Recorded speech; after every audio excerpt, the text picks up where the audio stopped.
Amen. Amen. So, para sa ating morning revival, ang schedule natin ngayon ay week 1, day 4. So, magbabasa na ako ng mga Bible verses natin. Philippians 3:3. For we are the circumcision, the ones who serve by the Spirit of God and boast in Christ Jesus and have no confidence in the flesh. Ephesians 6:18. By means of all prayer and petition, praying at every time in spirit and watching unto this, in all perseverance and petition concerning all the saints. So ito yung dalawang verses natin. So yung verses natin mas ma-explain sa babasahin natin ngayon. So magbabasa na ako. The flesh is helping us. Okay, so ulitin ko. The flesh here helping us and forcing us to turn to the Spirit. We should not be disappointed. We have the flesh, but we also have to say, praise the Lord. I also have the Spirit. Yung flesh kasi, nananatili pa rin sa atin.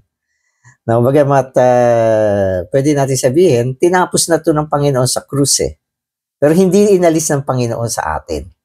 Nananatili sa atin yan. Kaya nasa atin yung flesh. At pwedeng sabihin natin, ayaw natin yan. Sapagkat kung tayong masusunod, mas gusto natin, nung nanampalataya tayo sa Panginoon, sana inalis na ng Panginoon yung flesh. Pero hindi niya ginawa. At syempre, lahat naman ng pagsasaayos ng Diyos ay merong layunin. Kaya dito sa topic natin, kailangan maintindihan natin, siguradong merong dahilan to. Kailangan maintindihan natin, bakit nung nanampalataya tayo sa Panginoon, hindi inalis yung flesh. Kaya andito pa rin sa atin yan. Kaya wag tayong magreklamo. Yan ay pagsasaayos ng Diyos. Pero bagamat yung flesh ay nasa atin din yung spirito. Kaya dalawang bagay ang meron tayo. Pero meron sinabi rito, no, yung flesh, so ito yung pinakadahilan bakit nandito pa ito eh. No, sabi niya, yung flesh ay tinutulungan tayo at pinipilit tayo na bumaling sa espiritu. So yun ang dahilan bakit yung flesh ay nananatili. No, sapagkat siya yung tumutulak sa atin. No, siya yung tumutulong sa atin na bumaling tayo sa espiritu. At syempre, ang pakinabang natin at ang gusto ng Panginoon ay bumaling tayo sa espiritu. So pwede natin sabihin, kung wala yung flesh, tatama rin tayong bumaling sa espiritu. Di ba? So, yun. Amen. Okay. Kaya sabi niya, huwag tayo ma-disappoint na nandito yung flesh. On the one hand, we hate our flesh. Tama naman. On the other hand, we praise the Lord for the helping flesh. From the day I discovered that my flesh was a hopeless case, I was fearful and trembling, looking to the Lord and turning to the Spirit in doing everything. I was on the alert to say, Lord, you have to come in. You have to keep me in your care. You have to keep me in the realm of the Spirit. Otherwise, if I am a little careless, I will be in the flesh. Amen. So, may pakinabang ba sa flesh? Meron. Sa isang banda, dapat kamuhian natin ang laman. No, sapagkat ito ay isang lugar na pinananahanan ni Satanas, ng kasalanan, ng kamatayan. Kaya isang lugar na ayaw natin. Isang bagay na kinamumuhian natin. At itong flesh ay sa pananaw natin, wala nang pag-asa to. At ganoon din ang pananaw ng Panginoon. Wala na siyang pag-asa. At sabi nga ng nagbigay ng mensaheng ito nung ma-discover niya na yung flesh ay nasa kanya pa. At kung ano yung flesh, kinilabutan siya.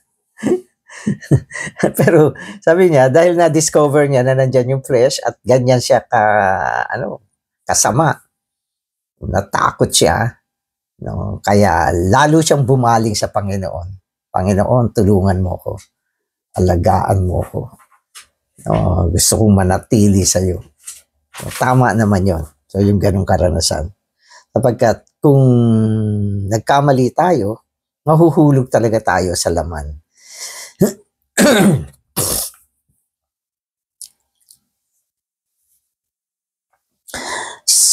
So we all need to turn from the flesh to the spirit.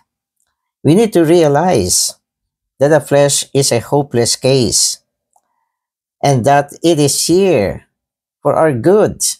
It is here helping us and forcing us all the time, moment by moment, to turn to the Spirit, to trust in the Lord, and to no longer have any confidence in our flesh. So nung binabasa natin ito, may sumagi sa isip ko. So naalala ko nung sa Genesis, nung nilikha ng Diyos ang tao, wala pa yung laman. Wala yung laman. Di ba? At napaka-pure pa nila nung panahon na yan. So wala nga. Si Satanas nandyan pero nasa labas nila. Sa labas nila. No, walang laman. At ang malinaw na dapat nilang gawin ay bumaling sila at kainin yung puno ng buhay. No, so yun ang dapat nilang gawin. Kaya lang wala silang flesh na nagtulak sa kanila para kainin at piliin yun. Hindi ba? So walang isang matinding pagpuwersa, pag-uudyok na nakita nila. Naku, kailangan takasan natin itong laman. Ito ay masama. Ito ay pinananahanan ng kamatayan, kasalanan ni Satanas. Ayaw natin ito. Bumaling tayo dito sa puno ng buhay. Wala silang ganyang damdamin at pananaw. Pero tayo ngayon, pag tinignan ninyo ang karanasan natin, sa isang banda, ayaw natin yung laman. Napakapangit niya, at ayaw natin mahulog dyan. Tatakot tayo, nag-iingat tayo. Kaya dahil dito, napupuwersa tayong bumaling sa Espiritu. So yun yung pinapakita sa atin. Yan ang silbi ng laman ngayon. Isang walang kwentang bagay, isang masamang bagay, pero meron siyang pagtulak sa atin, para bumaling sa Panginoon. Parang yan pag ikaw ay nasa mundo, physically, halimbawa, meron ka lang 2 lugar na pwedeng puntahan. Yung isang lugar ay lugar ng kahirapan. Hindi magandang lugar. At lugar ng kapahamakan. At yung isang lugar naman ay isang magandang lugar. Meron kang kapayapaan, kaginhawaan, kasiyahan doon sa lugar na yon. So ano mangyayari? Matatakot ka doon sa isang lugar. At dahil sa takot mo, mapupuwersa ka na piliin yung isang lugar. So parang ganun yung konseptong nakita ko dito. Na ang napakainam na makita natin muna o magkaroon muna tayo ng isang pangitain kung ano yung laman. At kapag nakita mo kung ano siya, anong meron siya, mapupuwersa kang takasan siya. At meron lang isang paraan para matakasan siya. Yan ay ang bumaling sa Espiritu. Kaya pwede natin sabihin, yung buhay natin, 2 lugar lang ang meron. Wala nang neutral dito. Kung ikaw ay nasa Espiritu, wala ka sa laman. At kung ikaw ay nasa laman, wala ka sa Espiritu. 2 lang ang pwede mong puntahan. So, hindi maraming choice. So, hindi ba? At sa panahon na nadama natin na tayo ay nasa laman. Malakas ang pandaman yan eh. Di ba? Sinabi ko nitong mga nakaraan, yung pandaman ng laman, kadiliman, pagka magiging mahina, di ba? Kawalang gana sa mga spiritual na bagay, no? Puno ka ng kabalisahan, lahat ng mga negatibong bagay na nararamdaman mo sa lugar na yan.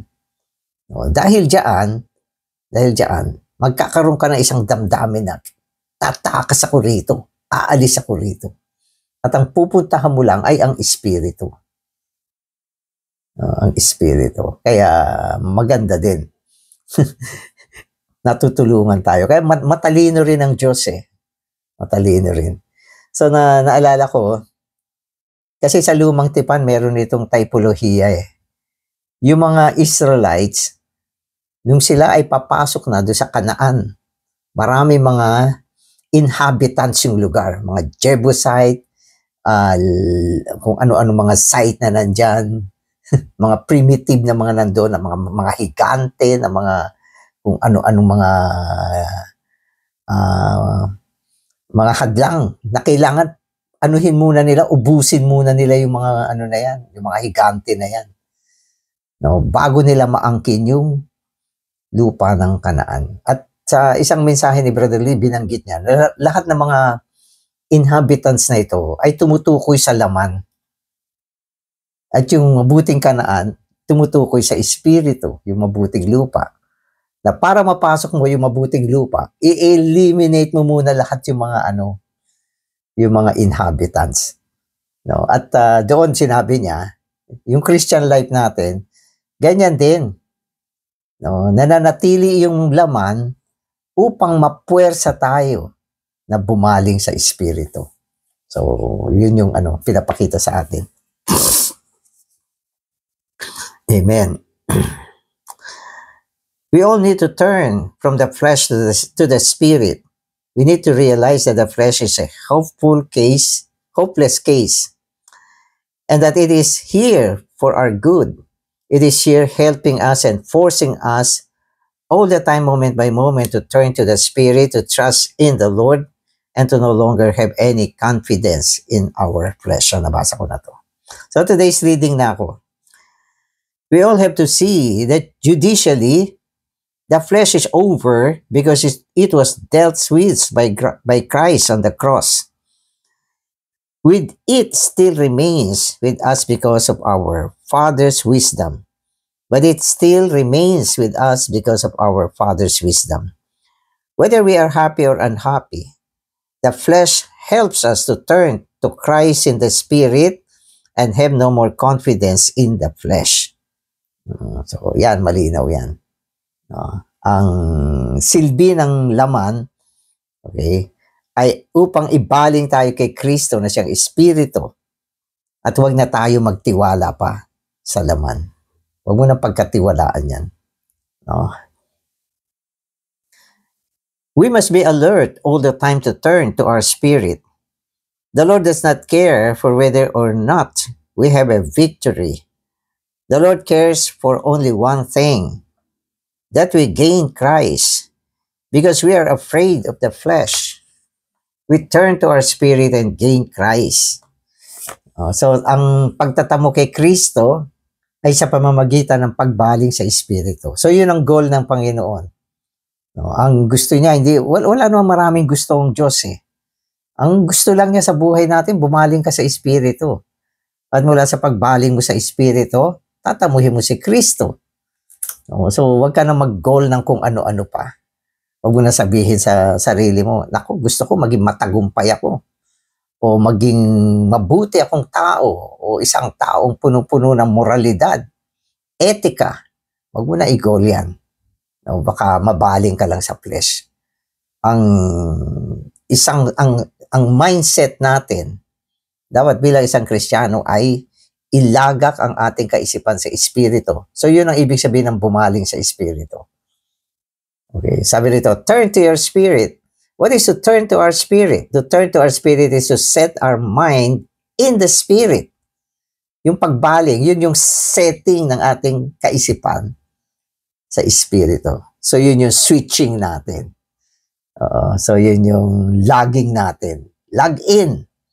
Di ba? Sa common term ngayon, sabi niya, mag-log in ka na. Pumasok ka na. So pagpasok mo, asa espiritu ka na. At ikaw ay na-release mula sa laman. Amen. Amen. Okay, so we all must earnestly seek to reign over sin, death, and Satan. However, although we may try diligently to reign in life over these three enemies, we will experience more failure than success. Do not be disappointed. As long as you love the Lord and seek Him, He will use even your failures to work more of Himself into you. Our failures press us to the Lord and make us desperate to get into the Spirit. Amen. So, mas maraming kabiguan minsan kaysa sa success. Pero huwag kayong ma-disappoint. No, importante, mahal mo ang Panginoon. No? At sa panahon na na-discover natin, wala tayo sa Espiritu, kagyat, agad-agad, bumaling tayo sa Panginoon. Keep on turning, no, to the Lord. Sapagkat ano man ang sikap natin na nakabaling sa Espiritu, madidiscover natin na failure pa rin tayo. Marami pa rin tayong kabiguan. No, malakas kasi yun malakas yung laman So mula dyan, nasa Espiritu ka, yung laman naman patuloy na hinihila kang palabas. Para kang hinihigop. Para kang inaakit na bumaling ka. Para bang nandito ka sa Espiritu ngayon, sabi ng laman, lipat ka naman dito. Maganda rin naman dito. Yan, punta ka dyan. So yung life natin parang gumaganyan-ganyan. Pero hindi ko sinasabi normal yan. Pero sinasabi ko, wala tayong magawa minsan. Ganyan ang sitwasyon natin. Pero kung wala ang laman, hindi rin naman may papangako na palagi tayo nakabaling sa Espiritu. Mababaling ka naman sa sarili mo. Pwede sabihin mo, malinis na yung sarili mo, walang laman, pero wala ka rin sa Espiritu. Ibang bagay pa rin ang nasa Espiritu. Sapagkat sa Espiritu, tinatamo mo si Kristo. Kapag tinatamo mo si Kristo, naidadagdag siya sa atin. Nagkakaroon tayo ng kabanalan, nagkakaroon tayo ng paglago, nagkakaroon tayo ng transformation, lahat ng mga kailangan natin, natatamo natin, kung natatamo natin si Kristo sa pamamagitan ng pagbaling sa Espiritu. Amen. So eventually, by turning to the Spirit in such a desperate way, we will be fully saturated with the Lord. Without the help rendered by the sinful, ugly flesh, we would not be as desperate to gain the Lord or to have Him wrote into us. So, ang ganda nung ginamit na salitang desperate. Alam niyo, yung mga desperate, parang ang feeling nila, wala na talaga, ito na lang ang pag-asa ko. No, parang ayoko na talaga yan. Dumadating yung panahon, ayoko na talaga ng laman. Ito na talaga yung gusto ko, ang Panginoon na. So tumitibay tayo dahil diyan. Para bang nararamdaman mo, nagsasawa na ako sa laman. Wala ako napapala dito. At madalas ang ating mga pagdurusa ay dahil nakabaling tayo sa laman. At madalas ang ating mga kalungkutan, kabiguan, dahil nakabaling tayo sa laman. At dahil nakabaling tayo sa laman, marami mga bagay na dinaanan tayo na dapat hindi nangyari. No? Kung hindi tayo bumaling sa laman. Kaya, dumadating ang panahon, hindi lang lumilipat ka sa Espiritu, nagsisisi ka din. Parang may feeling of regret. Bakit ako nabaling sa laman? And then madadama mo, magkakaroon ka ng pagkamuhi dito sa bagay na ito. Diba? So marami mga tao ngayon, especially yung mga unbelievers, mahal nila yung laman. Mahal nila yung mga pleasures ng laman. Kasi wala naman silang pupuntahan kundi yun. No, pero merong iba, naiinis na rin, nagsasawa na rin, at ayaw na rin nila yan. Kaya dahil wala silang mapuntahan, so nagsusuicide na lang sila. Pero sa isang believer, hindi mangyayari yan. Kapag dumating yung panahon na halos fed up ka na dyan, maaari mabaling ka pa rin dyan, pero ano na lang yung pasyal-pasyal na lang. Hindi ka na talaga nananatili dyan. Ganon. So, tumutulong talaga siya. So, pwede kong sabihin na totoo naman to. Tumutulong ang laman. Kaya may isang term na ginamit dito, helping flesh. So, ganon. Pero, huwag natin siya mahalin. Marami mga bagay na nakakatulong sa atin. Nagte-thank you tayo. Ini-appreciate natin yung mga tulong na mga nagagawa natin sa ganon. Pero itong flesh, huwag mong i-thank you to. Wala kang utang na loob dyan. Basta ganun lang, tumutulong siya, pinupuwersa kang ibaling sa espiritu. Pero ang intention ng flesh, hindi naman talaga ganun. Yon ay spontaneous. Ang flesh, wala siyang desire na ibaling ka sa espiritu. Kundi ang gusto niya, kamkamin ka, ilubog ka. No? At siya ay maghari sa buhay mo, yung laman. Wala siyang ganyang intensyon na tulungan ka. Ang nangyayari lang, yung karanasan natin sa laman, yon ang nagpupuwersa sa atin na bumaling tayo sa espiritu. Kasi hindi siya kanais-nais. So yun yun. Kaya wag natin sabihin, mabuti pala yung laman na tumutulong pala. Bumaling nga ako dyan para matulungan ako. Huwag mong gawin yan. Amen. So our goal is holiness or spirituality or victory. But God's goal is to work Himself into us. Amen. Often, He has a greater opportunity to do this when our condition is pitiful. When our situation and coordination and condition are excellent, we may be close to the Lord's inward working. I do not encourage you to be in a poor situation or to be in a low state spiritually. But I can assure you that when you are in such a condition or state, God will be able to work more of Himself into you than when your condition is good. The reason for this is that when we are in a difficult situation, we are more open to the Lord, more willing to turn to Him, and more willing to allow Him to work Himself into us. Amen. Yung purpose kasi dito, pinapakita sa atin dito. Ang goal ng Diyos. So mga kapatid, ito yung economy niya. Ang goal niya ay isagawa yung sarili sa atin. Yung kanya sarili tungo sa atin. So ang Panginoon natin, naging espiritu, no? At meron lang siya isang goal.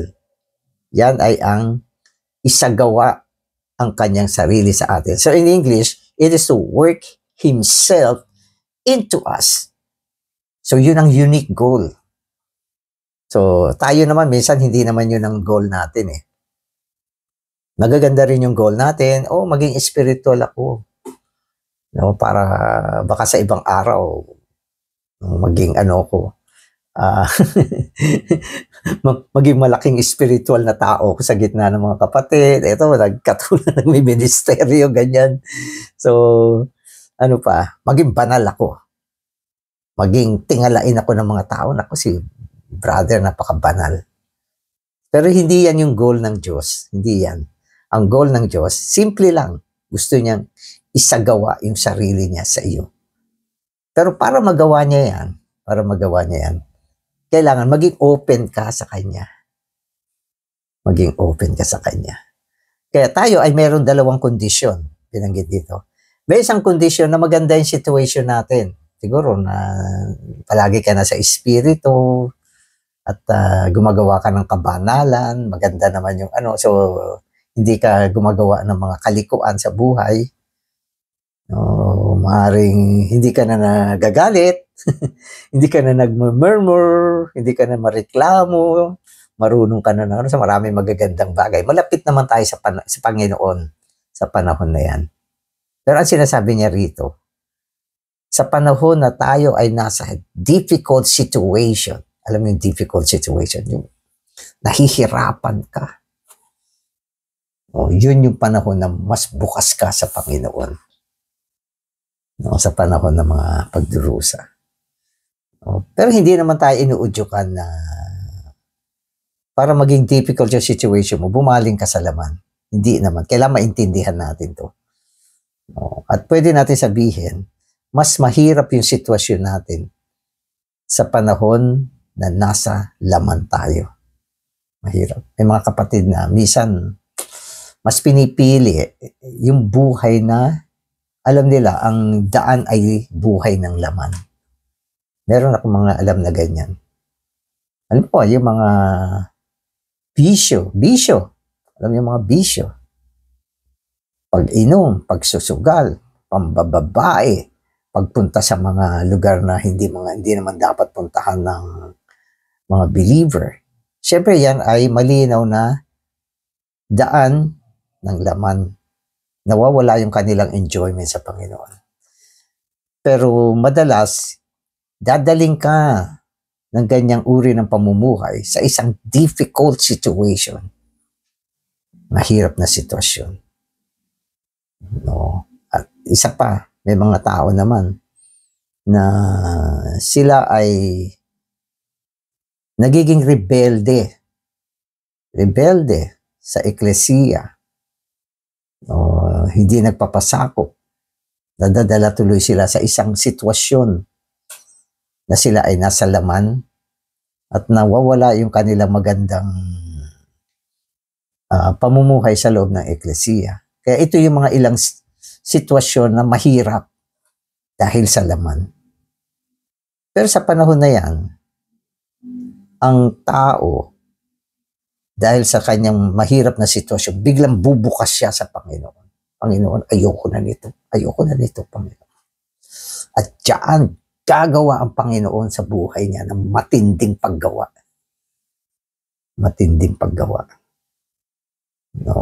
Sa panahon na yan, iiyak siya sa Panginoon. Sabi niya, Panginoon, gusto ko nang magbukas sa iyo. So yun yung sinasabi dito. Kumparado sa isang sitwasyon na palagi kang okay, nandiyan ka palagi, ayos-ayos ang buhay mo, spiritual. Maganda rin siya dahil malapit ka sa Panginoon. Kaya yung buhay ng believer, okay, ay tinutulungan din ng mga negatibong bagay na galing sa laman. At meron din mga maliliit na mga pangyayari sa buhay natin. Na nakabaling tayo sa laman. At dahil dyan, binuksan ng Panginoon yung mata mo. Naantig yung iyong budhi. At bumukas ka sa Panginoon. At mula noon yung lesson na yan, naging isang permanenteng lesson sa buhay natin. Kaya, huwag tayo ma-disappoint. At pinakamainam, palaging alam natin na ang gusto ng Panginoon, bumukas tayo sa Kanya. Maisagawa niya yung Kanyang sarili tungo sa loob natin. At ang Panginoon ay soberano. Minsan pati mga pagkakamali natin ay nagagamit din niya para sa pagsasagawa ng Kanyang kagustuhan. Kaya ano masasabi natin? Siya ang victorious na Panginoon. Hindi naman tayo victorious eh. Siya yung victorious. Amen. So because sin, death, and Satan are conducting a continuous meeting in our flesh, we all eventually become extremely troubled and even disgusted with the flesh. But God is sovereign. If we seek Him, even the sinful compound of the flesh will become a help to us in gaining the Lord. So gusto ko uli yung salita namang disgusted. Nakakasawa na, kakainis na. Okay, para ka ng inaalibadbaran sa sitwasyon ng laman. Parang gusto masuka sa bagay na ito. Kasi kapag nasa laman, may tatlong bagay dyan. Nandiyan si Satanas, andyan ng kasalanan, andyan ng kamatayan. At kapag nasa laman ka, pang-apat ka, nakahalo ka sa kanila. No? At diba itong mga kasama ko? Satanas, kasalanan, kamatayan. Ano ba itong lugar na ito? Parang ganun, nakaka-disgusted na. No? Ganyan din ang karanasan ng mga tao na nabubuhay sa laman. Halimbawa, ikaw, believer ka. Tapos kaharap mo, puro unbeliever. Nakikipag-inuman ka sa kanila. Feeling mo, bakit ito ang mga kasama ko? Itong isang kumpare ko, kasalanan. Itong isang friend ko na to, si Satanas. No, itong nasa gitna, kamatayan. At ako nandito sa gitna nila. Pang-apat ako, nakahilera ako. Ayoko na dito. Diba? O ikaw naman ay isang believer. Nasa sabungan ka. So may sumisigaw dyan, Si Satanas. Diba? So meron namang isang nakasaya-saya nandun.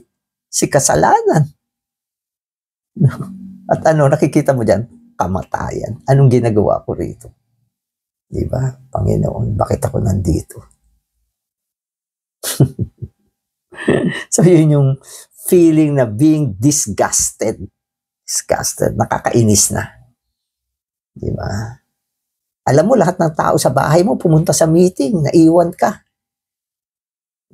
dyan. No? So yung atmosphere mo, hindi maganda. Disgusted. Diba? So, yun yung sinasabi sa atin. Dadating yung panahon na kakamuhian mo itong laman. At ayaw mo na talaga sa kanya. No? Hindi naman isang pangako yan na hindi ka na may babaling dyan. Pero dumating yung isang panahon na talagang, tinulungan ka na talaga. Pinersa ka na, yung laman na ang bumuhat sa'yo para itaboy ka sa espiritu. So, kaya yun yung karunungan ng Ama. Ginamit niya yung laman, hindi niya inalis upang tulungan tayo, puwersahin tayo na bumaling sa espiritu. At sa pagbaling mo sa espiritu, diyan mo tatamuhin ng Panginoon, makukonstitute sa sayo. Yun yung umpisa ng ating pagbulusok, paglago. No? Pag-alay ng ating sarili, hindi lang tayo bukas, inalay mo pa yung sarili mo sa Panginoon. Kung minsan, may mga ganyan mga karanasan. No, may mga ganyang karanasan na dati talagang walang puso sa Panginoon. Backslider, ayaw niya. Pero nung siya ay bumaling na sa Panginoon, simula nung araw na yan, hindi na siya umalis. Naging pillar na siya. Naging pillar na. Kaya, tama yung sinasabi rito. Okay, so last part na ako, sabi niya rito. Because we fail so often, we are pressed into the Spirit. And in this way, we gain more of the Spirit. This is not a matter of victory. It is a matter of gaining the Spirit. Amen. So gusto ko naman yung word dito, press into the Spirit. So ang gaganda yung yung mga word na ginawa niya. Yung isa disgusted, yung isa nakalimutan pa ano ba yung unang desperate, desperate, disgusted. Eventually, press. Ibig sabihin, talagang wala ka nang pupuntahan, kundi ang Espiritu. Amen. Salamat, Panginoon. Pinakita mo sa amin, Panginoon, na bagamat nandito pa kami, na nandito pa rin ang laman na kinapapalooban, pinananahanan ni Satanas ng kasalanan at ng kamatayan. Subalit, salamat din, Panginoon, sa pamamagitan din ito, kami natutulungan, kami ay napipilitan Panginoon, nagiging desperate kami. Panginoon, at kami ay nagiging nape-press para bumaling sa Espiritu at tamuhin ka. Panginoon, salamat sa iyong walang hanggang layunin. Ang kagustuhan mo na isagawa ang iyong sarili tungo sa loob namin. Gawin mo kaming higit na bukas sa iyo upang ikaw ay ma-constitute sa loob namin. Amen.